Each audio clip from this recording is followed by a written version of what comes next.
abbootiin qabeenyaa Saawud Arabiyaa damee hoteela Abbaa Urjii Shaniifiin tajaajiloota turizimii birootti hirmaachuu fedhii qabaachuu isaanii himanii jiru. Abbootiin qabeenyaa foorumii biizinasii fi investimentii Itiyoo Saawud irratti hirmaatanii filmaatawwan investimentii damee turizimii jira ilaalchisanii mariin bal'aan godhamee jira. Abbootiin qabeenyaa kunneen keessummaa investimentii hoteela Abbaa Urjii Shanii irratti hirmaachuudhaaf hawaloota dandeessan irratti ministeera turizimii Ambaasaadder Naayisee Caalii waliin mari'achuu ragaa ministeericha irraa arganii ni mul'isa. Jillitti aanaa Itaamaajoor Shumii waliigalaa raayyaa ittisa biyyaa Jeneraal Abaawoo Taaddasaa durfamu kabaja hundeeffama waggaa 47ffaan raayyaa ittisa biyyaa Jibuutii irratti hirmaatee jira. Kabajni hundeeffama waggaa 47ffaa raayyaa ittisa biyyaa Jibuutii bakka ministeera raayyaa ittisa biyyaa Jibuutii Hassan Umar Mahammad dabalatee hooggantoonni hojii mootummaa olaanoo attaasheewwan raayyaa ittisa biyyaa fi dippiloomaatonni hedduun argamanitti kabajamuun ragaan miidiyaa hawaasummaa imbaasii Jibuutii irraa argannee ni mul'isa. Odeeffannoon hojii sagantaa ashaaraa magariisaa bara kana hojjetamu qindeessuuf gama teekinooloojiin qophiin barbaachisu godhama ministeera teekinooloojii fi innoveeshinii beeksisee jira. Hanga ammaatti odeeffannoo ji'oospeeshaalii giddugala oomisha biqiltuu 3,900 fi bakkeewwan biqiltuu dhaabaman 2 walitti qabu beeksisee jira. Ministeerri teekinooloojii fi innoveeshinii Dr. Yishuruun Alamaayyuun akka himanitti sagantaan ashaaraa magariisaa erga jalqabee hojiin odeeffannoo teekinooloojiin deeggarameen hojjetamaa ta'uu yaadachiisanii jiru.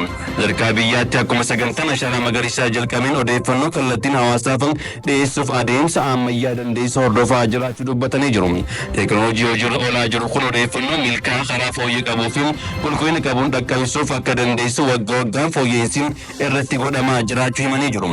Haaluma kanaan sagantaa ashaaraa magariisaa wayita dhaabbii biqiltuu fi dhaabbiin booda haala biqiltoonni dhaabaman irra jiran qabachuu dhiisuu isaanii teekinooloojiin deeggarameen hojiin hordoffii fi adda baasuu gaggeeffamaa jiraachuu himanii jiru. Sagantaa ashaaraa magariisaa bara 2016-2017 hanga biqiltuu dhaabameen qabachuuf hordofuuf gama teekinooloojiin qophiin tursaan godhamaa jiraachuu kaasanii jiru. Inistituutiin ji'oospeeshaalii fi saayinsii hawaatti hojii gaggeessan hojii kaartaa Teediroos Kaasahuun hojii odeeffannoo ji'oolookeeshiniin sagantaa ashaaraa magariisaa naannoo irraa walitti qabu qindeessuu fi mirkaneessuun hojjetamaa jiraachuu kaasanii jiru.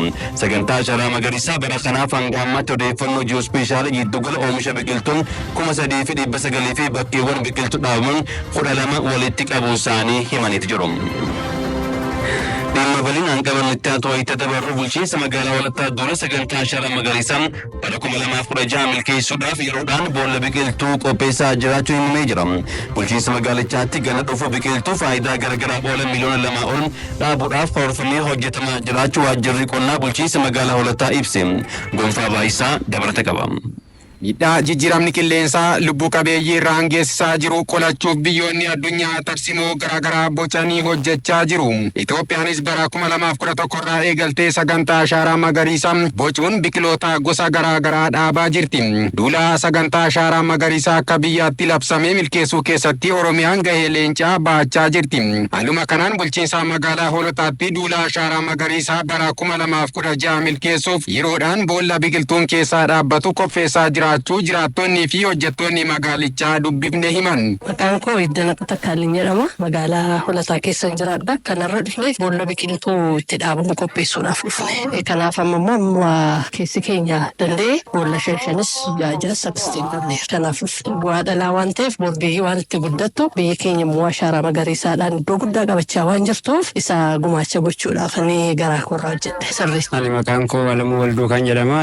Kana kan hojjechaa jirruu fi tokkoffaan gahee akka lammii tokkotti qabnu ashaaraa magariisaa keessatti gahee keenya boodaa fi boolla qopheessuu irraa jalqabne hanga biqiltuu dhaabne dhaabuu qofa osoo hin taane haga kunuunsutti gahee nurraa eegamu ba'uudhaaf gamanumaan qophii lafaa irraallee jalqabee qophii boolla biqiltuu akkasumas haga dhaabnee kunuunsutti gahee keenya qabannee kan hojjetaa keenya mara waliin bobbaane ta'uusaa. Duula sagantaa ashaaraa magariisaa bara 2016 milkeessuuf buufata biqiltuu mootummaa fi dhuunfaa keessatti biqiloonni gosa garaagaraa bu'aa damdaneessaaf oolan dhaabuuf qophii gahaa taasisaa jiraachuu itti gaafataman waajjira qonnaa bulchiinsa magaalaa Hoolotaa obbo Tasfaayee Balaa ibsaniiru. Qophii ashaaraa magariisaa bara 2016-17 fi dhaabbata buufata biqiltuu kan mootummaa kan dhuunfaa kan himata adda addaa irratti gurmeessine buufata biqiltuu 15 kan qabnu biqiltuu miidhaginaa muduraa gosa adda addaa kan qabuu fi maltiparpastirii kan jedhamu qopheessaati jira. Buufatni biqiltuu kun iddoo hundaattuu haala gaariitiin biqiltuun irratti danfamee tijira. Bara kana miiliyoona tokko tuqaa shan karoorfannaa jenneeti jalqaba irratti itti deemne. Garuumoo baay'ina buufata biqiltuu bannee sanyii facaasneetiin miiliyoona 2.25 biqiltuu qopheessuutti dandeenyeerra. Biqiltuu qopheessuu qofa otoo hin taane biqiltuu kun eessa dhaabbataa kan jedhus baay'ee murteessaa barbaachisaa waan ta'eef isa kana wajjira lafa bulchiinsa magaalaa keenyaa duukaa taane XY koordineeshinii fudhannee GPStiin jechuudha. Lafa hektaara 150 kan ta'u waliigala lafa qopheessineeti jira. Ashaaraan magariisaa jijjiirama qilleensaa addunyaa qoraa jiru qolachuu fi magariisummaa magaalaa dabaluuf gahee olaanaa waan qabuuf ganna dhufu akka magaalichaatti qaamolee adda addaa hirmaachisuun boolli biqiltuun gosa garaagaraa keessaa dhaabbatuun qophaa'aa jiraachuu kantiibaan bulchiinsa magaalaa Hoolotaa obbo Sheetuu Baqqalaa dubbataniiru. Magaalaan keenya magaalaa magariisaa akka taatu, magaalaa hawwattuu akka taatu, magaalaa qilleensa bareedaa qabdu akka taatu gochuu keessatti gahee olaanaa qaba. Isarraa kaanee hojii qindaa'aa fi eebbifamaa kan karaa fooyyee qabuun akka hojjetamuuf bara kana biqiltuu miliyoona 2.2 biqilchuudhaaf karoorfanne hanga ammaatti biqiltuu naannoo miliyoona 1.6 dhaabbatee jiru kun buufata biqiltuu mootummaa irratti jechaadha. Kan jechuun immoo buufata biqiltuu namoota dhuunfaa irratti kan dhaabbate ta'uu isaati. Gaa biqiltuu dhaabbate yeroo dhaabbisaa amma gahee jira. Yeroo dhaabbisaatti boolla qopheessuu caala gorsinee boolla biqiltuun itti dhaabbachuu danda'u qopheessitoota jiraataa jennee hawaasa adda addaa hirmaachifne qophii boolla biqiltuu jalqabneerra. Bara darbee bulchiinsa magaalichaatti biqiloota dhaabaman keessaa 80 lataniiru. Biqiloonni gosa garaagaraa ganna dhufuuf dhaabaman akkaataa kunuunsaa fi eegumsa gahaa argatanitti kan dhaabaman ta'uu odeeffanneerra.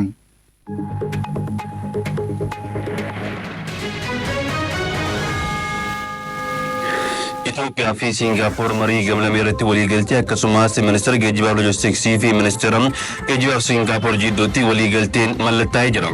Ministeerri muummee Itoophiyaa Dr. Abiyyi Ahmed turtii Riippaabilik Siingaappooritti masara Istaaneetti godhaniin hooggantoota biyyoota lamaanii bakka argamanitti marii gamlamee waliigalteen adda addaa mallatteeffamuu himanii jiru. Ministeerri geejjibaa fi loojistiksii Itoophiyaa fi ministeerri geejjibaa Siingaappoor jidduutti waliigalteen fedhii mallatteeffamuusaa odeeffannoo waajjira ministeera muummee irraa arganii nu mul'isa. Itoophiyaa dijitaaleessuuf ministeera inooveeshinii teekinooloojii dhaabbilee misooma garaagaraa waliin hojjechaa jira jedhan. Ministeera inooveeshinii teekinooloojii Dr. Ballataa Mollaa Safaariikoom hojii dijitaala Itoophiyaa tumsuuf teekinooloojii taaleent kilaawud jedhuun kan dargaggoota 10,000 hirmaachisuuf Finfinneetti ifoomsee jira. Jaldeessa Bagasaa dabalata qaba. Itoophiyaa dijitaalessuu keessatti dhaabbilee misooma hirmaachisuun barbaachisaa ta'uu himame. Diinagdee dijitaalaa addunyaan hordofaa jirtutti madaquun guddina diinagdee saffisiisa. Ministeerri inooveeshinii fi teekinooloojii Itoophiyaa sadarkaa addunyaan irra dhaqqabdu kanaan ga'uu fi cimee hojjetaa jira. Kana milkeessuu fi ministeerichi dhaabbilee misooma garaagaraa hirmaachisuun dijitaal Itoophiyaa saffisiisaa jira jedhan ministeerri inooveeshinii fi teekinooloojii Dr. Ballataa Mollaa. Digital technology is rapidly reshaping industries. Teekinooloojiin dijitaalaa saffisaan industirii qajeelchaa jira. Kana qofa osoo hin taane dhala namaaf haala hojii waliigalaa fooyyessaa jira. Kun ammoo guddina dinagdeef kan tumsudha. Dhaabbilee akka Safaariikoom, Jiikaa fi kanneen biroo waliin hojjechuun bu'aa qabatamaa argaa jirra. Waltajjiin kun ogummaa dargaggoota keenyaa cimsuu keessatti iddoo guddaa qaba. Teekinooloojii Talent Cloud kana jalqabsiisuu kennanii dargaggoota dinagdee dijitaalatti hirmaachisuun egeree isaanii fooyyessuu fi hojjannaa jiran. Shimo Daaraasaan dhaabbata Jeekaa irra. Teekinooloojiin kun dargaggoota 10,000 caaromsaa jiran. We jointly take a big step to promote Pilaatfoormii Talent Cloud jedhu kanaan dargaggoota 10,000 ta'aniif carraa banuun jalqabsiisuun keenya waan karoora keenya fuulduraatti milkeessuudha. Hojii kanaan barsiisuu, aanga'oomsuu fi hanga dhuma bara faranjii 2024tti dargaggoota kana ogummaa addaan akka hojjetan taasifna. Dijitaal Itoophiyaa milkeessuu fi Safaariikoom teekinooloojii Talent Cloud jedhu jalqabsiisee jira. Dijitaal Itoophiyaa tumsuu fi Safaariikoom uwwisaa neetworkii babal'isuun hojii guddaa hojjetaa jira kan jedhan immoo hojii gaggeessaa Safaariikoom Damee Tarsiimoo obbo Maasaa Saanii kan ammoo cimsine itti fufnaallee himani. So we are very happy to announce today. Sagantaa kanaan Safaariikoom Talent Cloud jalqabsiisuuf baay'ee gammanne. Sababni isaa lammiileef carraa hojii bal'aa banuu waan ta'eef kana immoo qofa osoo hin taane qindoomina qaamolee mootummaa keessumaa ministeera innoveeshinii fi teekinooloojii waliin hojjechaa jirra. Hojii jalqabne itti fufsiisuuf qindoomina cimsuu qabna. Daldalli gaggeeffamu kan yeroo ammaa teekinooloojiin walitti hidhamaa jira. Dargaggoota leenjisuun teekinooloojiitti madaqsuu keessatti dhaabbileen misoomaa, yuunivarsiitonni fi ministeerri innoveeshinii fi teekinooloojii wal hubannaan hojjechuu qaban dhaamamee jira.